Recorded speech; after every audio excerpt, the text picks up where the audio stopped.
এবার নতুন এক উপগ্রহ এসে পৌঁছেছে পৃথিবীতে। একেবারে বিরলতম মহাজাগতিক ঘটনা।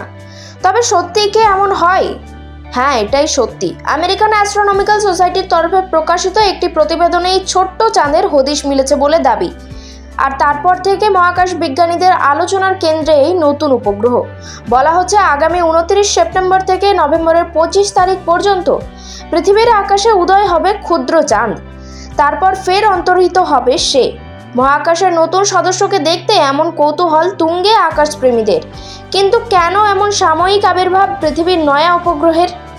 আমেরিকান অ্যাস্ট্রোনমিক্যাল সোসাইটির প্রকাশিত প্রতিবেদন থেকে জানা গিয়েছে 2024 PT5 নামে একটি গ্রহাণু পৃথিবীকে অতিক্রম করবে সেপ্টেম্বরের শেষের দিকে।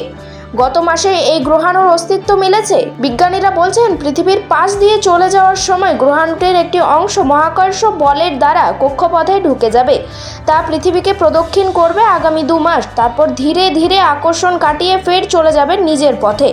আর এই প্রদক্ষিণরত গ্রহাণুর অংশকে উপগ্রহ হিসেবে মনে করছেন বিজ্ঞানীরা। তুলনা করা হচ্ছে ছোট্ট চাঁদের সঙ্গে।